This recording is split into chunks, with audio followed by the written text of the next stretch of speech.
a country of just 4 million people, but well over 40 million sheep. That's the only thing people mentioned to me when I said I was coming here. But it's not a country just about sheep. It's got weird and wonderful landscape. It's got an ancient Maori culture. Because the Kiwis are such a bunch of nutters, it's got the most extreme sports under the sun. It's New Zealand!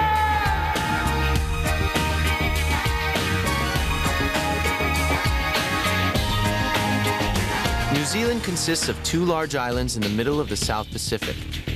Ian sets out from Auckland to Rotorua and then north to the Bay of Islands. Heading down to Christchurch, he travels to Queenstown and on to the Fox Glacier.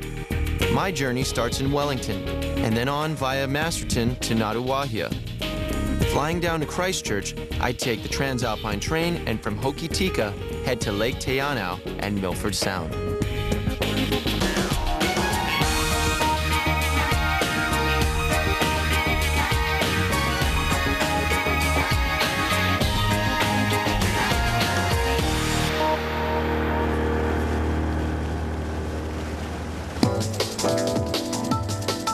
Wellington, although New Zealand's capital, is by no means its largest city, with just 400,000 inhabitants. Situated on the Cook Strait between the North and South Islands, it's renowned for its bad weather. The city's nickname is Windy Wellington, but today I'm calling it Wet Wellington. Doo-doo-doo-doo. Surrounded by sea and hills, on a good day, this is a really attractive place to visit. As New Zealand's capital and home of Parliament here, it's a politically important city. But its main claim to tourist fame is as the base from where the 3 Lord of the Rings movies were filmed. Lord of the Rings director Peter Jackson owns 2 houses in Wellington, and his studio is here too. Many of the locations used to represent Middle-earth were filmed nearby. Very unusually, the world premiere of the last Lord of the Rings movie, The Return of the King, was held not in Hollywood, but right here at Wellington's Embassy Theatre. With an Air New Zealand jumbo jet decked out in Lord of the Rings colors flying overhead, a crowd of around 120,000 turned out to cheer on the movie stars, who paraded through Wellington along 500 meters of red carpet. Lord of the Rings enthusiasts have boosted tourism in Wellington and the rest of New Zealand ever since. One of the locations used was a picturesque riverside glade just a few miles out of the city that represented Rivendell. For filming, they could have recreated the set in a studio, but director Peter Jackson felt strongly that being on location in this atmosphere would help his actors get into character and experience the mood of Middle-earth. I have to admit, I do feel this place drawing me into the spirit of Lord of the Rings.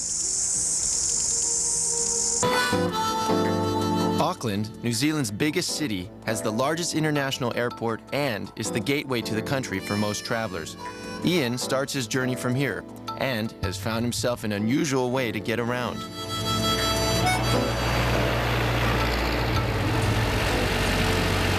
Look at this, what a brilliant way to travel. It's an old house truck. There's not many of them around, but there are a few in New Zealand, and I've ponched the lift. The only bummer is it's raining today, but it's got everything else. Yeah, yeah, 2 sugars there, Rob. Yeah, cheers.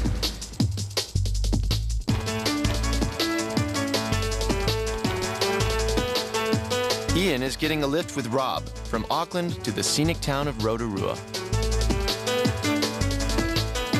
This is Rob in his house truck. House truck.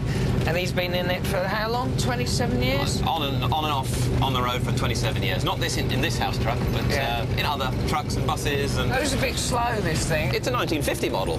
They don't, you know, they weren't made for high speeds. So your policy is if you're travelling, take it easy and go slow. We do 200 k's a week. What's that? That's about 150 miles. No, yeah, 120 miles. Yeah, that's 120. all.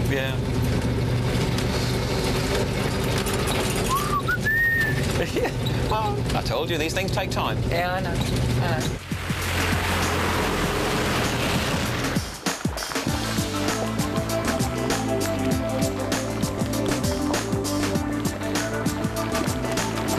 Rotorua is famous for its hot springs, mud pools and steaming lakes. Some pools are natural spas, and are great for a relaxing plunge. But others, like this one, contain dangerous chemicals like arsenic.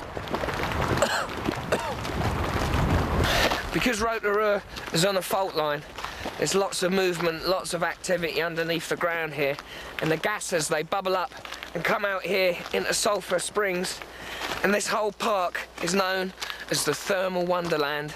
It's nice to come here, but it don't half stink. Whew. I can't believe there's so many people here. I knew there'd be one or two, but it's on the tourist trail and you've got to come and see it. It's the geyser there. If you can make it out, it's going to explode. It happens once a day, and the reason why it happens is because they chuck loads of soap powder, I think it is. That's what makes it go...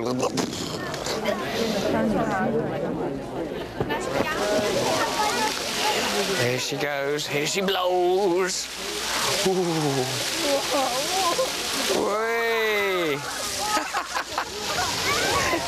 Whoa, that is cool, huh? Wow. Oh, that was quite cool. I was quite impressed with that. I thought it was just going to go... The thing is, I did see two blokes down in the bush there with this huge great pump going, come on, let's get it going, let's go. While Ian checks out some more dodgy geezers, I'm on my way from Wellington to the nearby town of Masterton to catch New Zealand's top sheep shearing competition.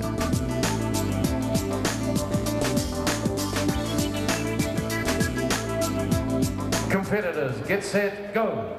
Okay, and they're back onto the board very quickly here in the... New Zealand's economy was built on sheep, and with 10 times more sheep than people in this country, shearing is an important skill here. Everyone has a fixed number of sheep to shear each. They must shear them as quickly as possible, but winning is by no means only about speed. For maximum points, they mustn't leave any wool on the sheep and they mustn't cut the sheep. There's judges who check. New Zealanders are renowned as the world's top shearers. The best, like 5-time world champion David Fagan, can shear up to an incredible 700 sheep in a 9-hour day. That's one every 45 seconds.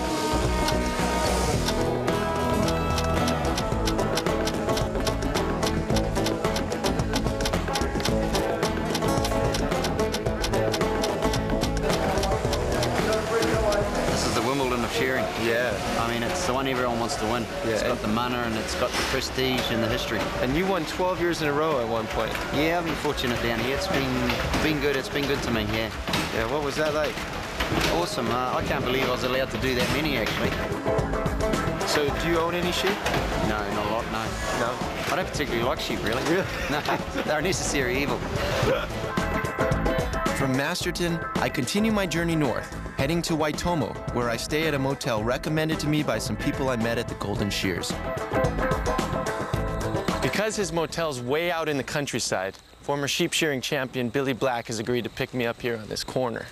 Now, I've been told that not only is his motel wonderfully eccentric, so is he. This should be fun. Are you Billy? How you going, mate? Hey, I'm Zay. Yeah. Who's this? This is my mate Don Rash. Never seen this before. Hello there. So where do I sit? Well,